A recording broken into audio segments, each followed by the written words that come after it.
Welcome, Gregory. Welcome, John and Audrey.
Welcome, Dee Dee.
All right, let's get started.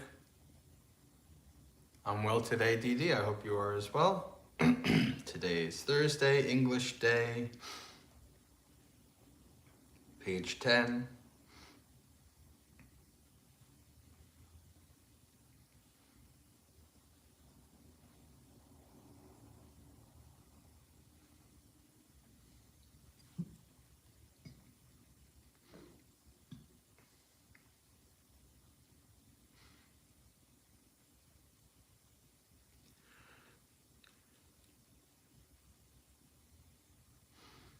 Homage to the Sublime One, the Worthy One, the Fully Enlightened One.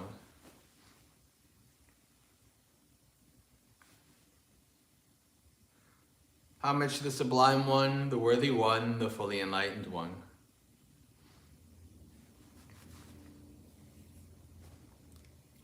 Homage to the Sublime One, the Worthy One, the Fully Enlightened One.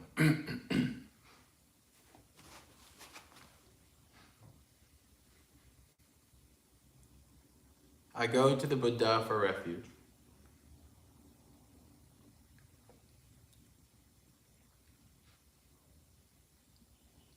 I go to the Dhamma for refuge.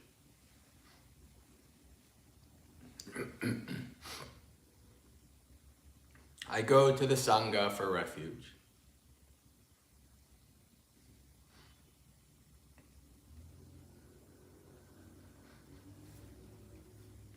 A second time I go to the Buddha for refuge.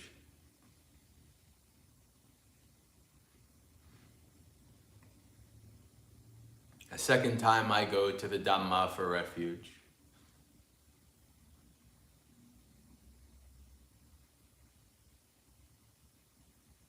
A second time I go to the Sangha for refuge.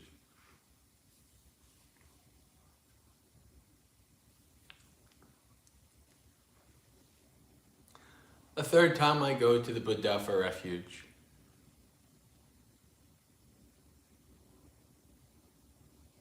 A third time I go to the Dhamma for refuge.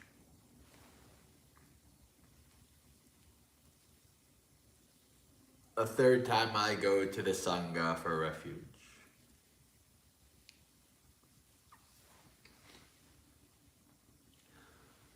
The three refuges are complete.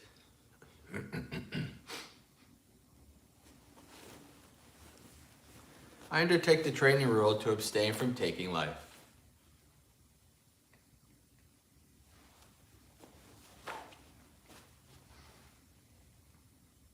I undertake the training rule to abstain from taking what is not given.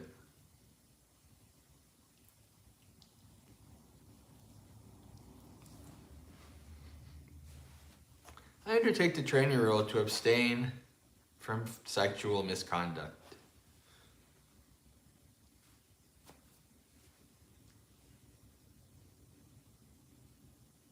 I undertake the training rule to abstain from false speech.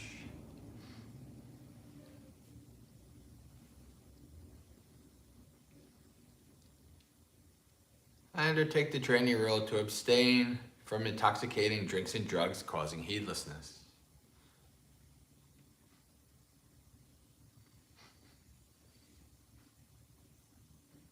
Having well undertaken and kept the 5 precepts together with the 3 refuges, one should strive on with diligence.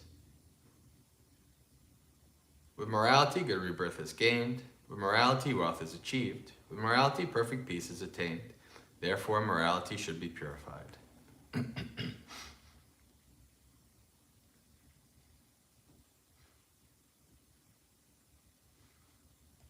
right.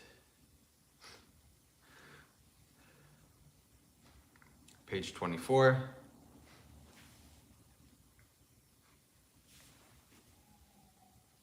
Homage to the Sublime One, the Worthy One, the Fully Enlightened One. Homage to the Sublime One, the Worthy One, the Fully Enlightened One. Homage to the Sublime One, the Worthy One, the Fully Enlightened One. Such indeed is the Sublime One, worthy, perfectly enlightened, perfect in true knowledge and conduct, well gone, knower of the worlds, supreme trainer of persons to be tamed, teacher of gods and humans, enlightened and exalted. Well expounded is the Dhamma by the Sublime One, directly visible, unaffected by time, calling one to come and see, leading onwards to be realized by the wise. The order of the Sublime One's disciples is practicing well. The order of the Sublime One's disciples is of upright conduct. The order of the Sublime One's disciples has entered the right path. The order of the Sublime One's disciples is practicing correctly. And it is the 4 pairs of persons, the 8 kinds of individuals. This order of the Sublime One's disciples is worthy of offerings and hospitality, worthy of gifts and salutation, supreme field of merit for the world. The Buddha, well purified with ocean-like compassion, possessed of the eye of knowledge, completely purified, destroyer of the evils and corruption of the world, I revere that Buddha with devotion. How much to you so nobly bred? How much to you amongst men supreme? Peerless are you in all the world. May all homage be given to you. The teacher's Dhamma, like a lamp, divided into path, fruition, and the deathless, both itself transcendent and showing the way to that goal, I revere that Dhamma with devotion. Thoroughly understanding the Dhamma and freed from longing through insight, the wise one who is rid of all desire is calm as a pool unstirred by wind. Those to whom the Dhamma is clear are not led into other doctrines. Perfectly enlightened with perfect knowledge, they walk evenly over the uneven. Of all the medicines in the world, manifold and various, there is none like the medicine of Dhamma. Therefore, O monks, drink of this. Having drunk this Dhamma medicine, you will be ageless and beyond death. Having developed and seen the truth, you will be quenched, free from craving.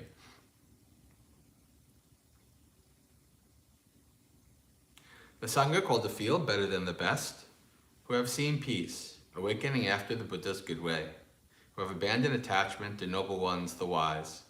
I revere that Sangha with devotion. Happy is the arising of the Buddhas. Happy is the teaching of the true Dhamma. Happy is the unity of the Sangha. Happy is the discipline of the united ones.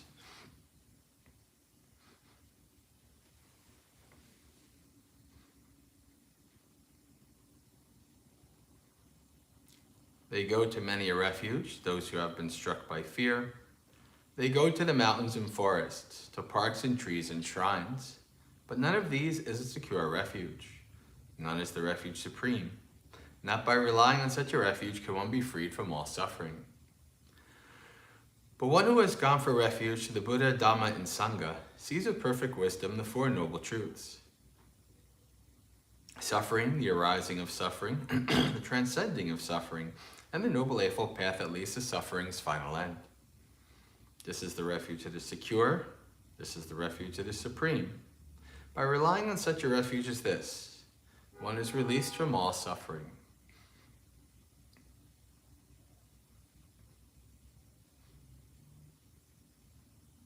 By this practice of Dhamma in accord with the Dhamma, I respect the Buddha. By this practice of Dhamma in accord with the Dhamma, I respect the Dhamma. By this practice of Dhamma in accord with the Dhamma, I respect the Sangha.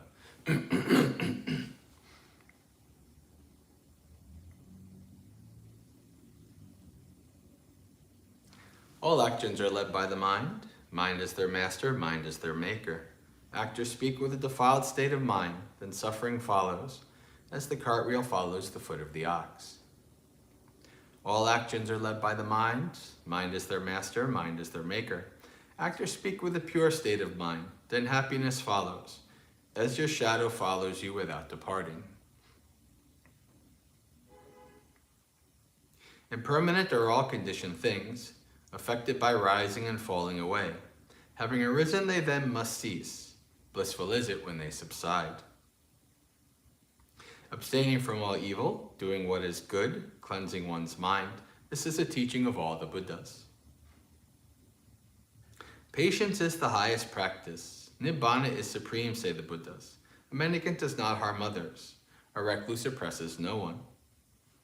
Not insulting, not harming, restrained according to the moral code, moderating in food, dwelling in solitude, engaging in higher mental development. This is the teaching of all the Buddhas.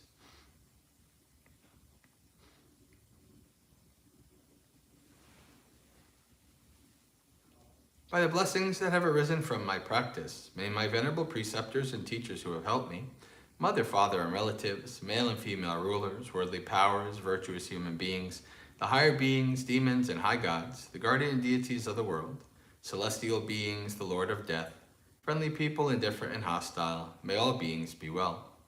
May the skillful deeds done by me bring you threefold bliss. May this quickly bring you to the deathless. By means of this meritorious deed, and through this aspiration, may I quickly attain the cutting off of craving and clinging. Whatever faults I have until I am liberated, may they quickly perish. Wherever I am born, may there be an upright mind. Mindfulness and wisdom, austerity and vigor. May no harmful influences weaken my efforts. The Buddha is the unsurpassed protector. Dhamma is the supreme protection. Peerless is the silent Buddha. The Sangha is my true refuge. By the power of these exalted ones, may I rise above all defilements. By means of this meritorious deed, may I never join with the foolish. May I join always with the wise until the time I attain Nibbana. May the suffering be free from suffering. May the fear-struck be free from fear. May the grieving be free from grief. So too may all beings be. From the highest realm of existence to the lowest, may all beings arisen in these realms, with form and without form, with perception and without perception, be released from all suffering and attain to perfect peace. Excellent, excellent, excellent.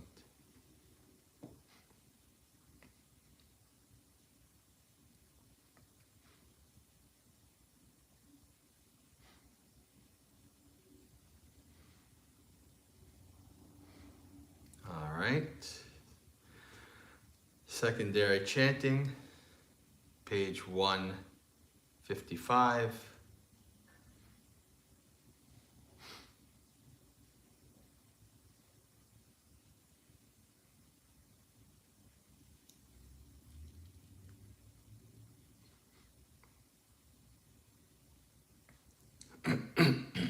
Kayanupassana, Patikula Manasikara Pabbang.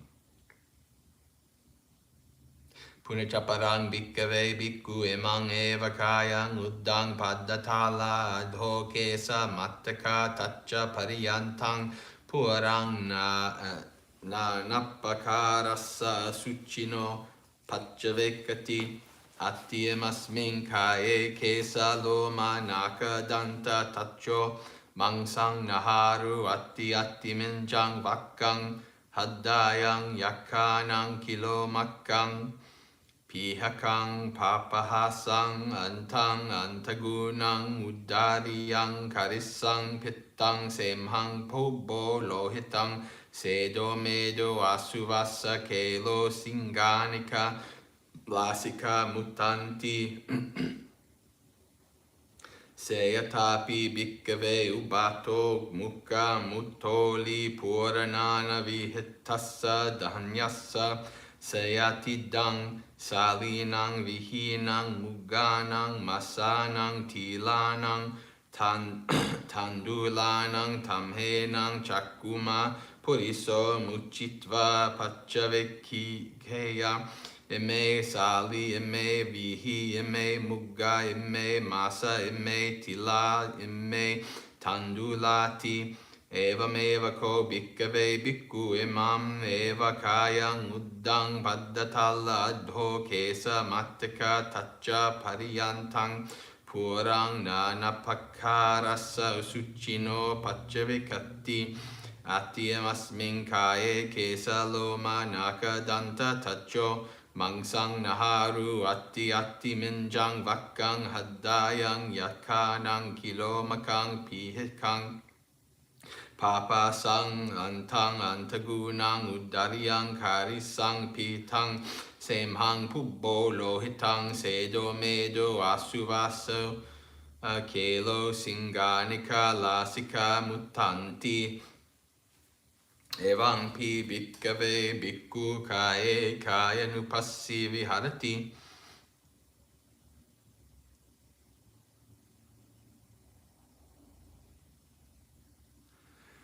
English. Hello, Mario. Welcome. Contemplation of the body, considering the opposite. Or as translated here by Bhikkhu Bodhi, foulness. Again, bhikkhus. A bhikkhu reviews this body upwards from the soles of the feet, downwards from the tips of the hair, enclosed in skin, as full of many kinds of impurities. There are in this body head hairs, body hairs, nails, teeth, skin, flesh, sinews, bone marrow, kidneys, heart, liver, pleura, spleen, lungs, large intestine, small intestine, undigested food in the stomach, feces, bile, phlegm, pus, blood, sweat, fat, tears, grease, saliva, mucus, synovial fluid, and urine. So this is the 32 parts of the body, or I should say 31 parts of the body, turned into 32 later, adding the brain. And this is, the Buddha is giving this practice as a way to counteract our infatuation, our intoxication with the body, with health, with youth, etc. So you're considering the opposite of that to balance out your perspective of what the body is. And we see this balancing, this equanimous understanding in the simile that the Buddha is about to give.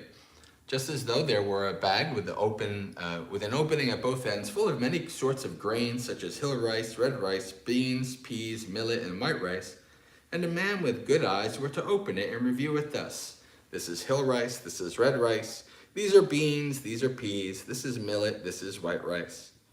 So too a bhikkhu reviews this very body upwards from the soles of the feet, downwards from the tips of the hair, as enclosed in skin, as many, full of many kinds of impurities. Right, so you are kind of dispassionately or clinically or equanimously understanding what this body is, neither being infatuated by it nor by being disgusted by it. Right? Just as a person would say this is red rice, this is hell rice, etc. So there are in this body head hairs, body hairs, nails, teeth, skin, flesh, sinews, bones, bone marrow, kidneys, heart, liver, pleura, spleen, lungs, large intestine, small intestine, undigested food in the stomach, feces, bile, phlegm, pus, blood, sweat, fat, tears, grease, saliva, mucus, synovial fluid, and urine. This is how the bhikkhu dwells contemplating the body in the body. All right. Do our thought of the day. Page 95, starting with the 11 benefits of metta. We will do the first 3 as they're connected. Middle of the page, Sukhang supati, sukhang patti bujjati, na papakang supinang passati. The English is, remember, the Buddha says there are 11 benefits from the practice of loving friendliness that arise from freedom of the mind. It is, if repeated, developed, made much of, made a habit of, made a basis, experienced, practiced, well undertaken, then these benefits are to be expected. The first 3, one sleeps well, one gets up well, one does not have nightmares. Hello, friends. So, the first 3 are related to sleeping. So if one is well practiced in metta, you go to bed very easily. It's not a lot of restlessness or remorse. You're not worried about what people might be doing to you and things like this. So one goes to sleep very well.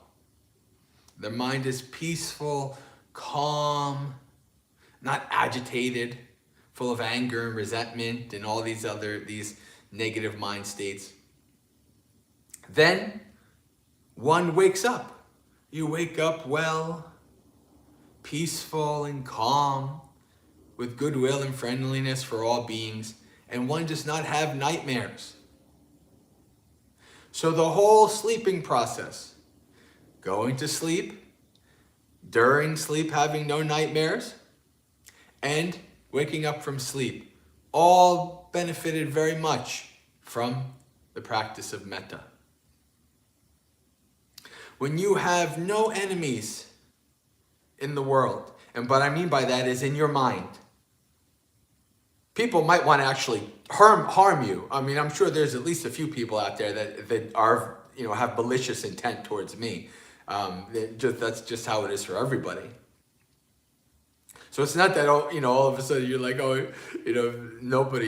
everybody loves me because I practice lots of metta. That's not what it is. But in your mind, you have goodwill and friendliness. And if people want to harm you, that's their karma. So you have, compassion for them because you have goodwill and friendliness for them. It's like, okay, well, That's not a good thing you should be doing. It's just like the Buddha. Like the Buddha never tells you, don't do this. The Buddha's like, well, if you can do it if you want, but it's just going to lead to suffering. So it's probably better to do this instead. Do this. But this is what, when you have practiced metta very well, it's very easy to sleep. Your mind's not restless and all these kind of things. Now, obviously, if you have other physical issues that make it hard to sleep, that can be different. But metta can be very beneficial with regards to getting to sleep, not having lots of negative, fearful mind states during sleep, and waking up from sleep. All right, friends, I think we're good for today. So Sukhi Hotu, may you be happy and at ease. Practice well and be well.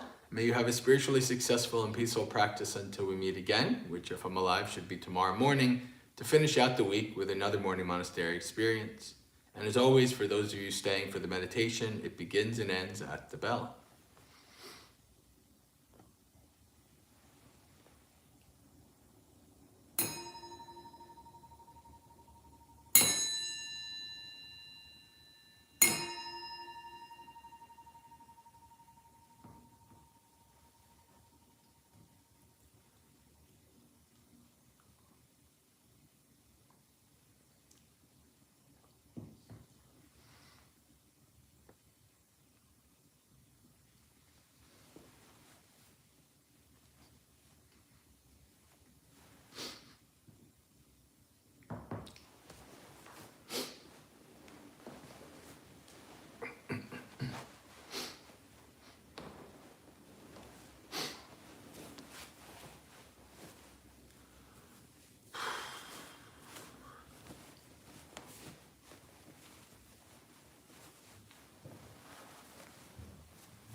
All right, friends, have a good day.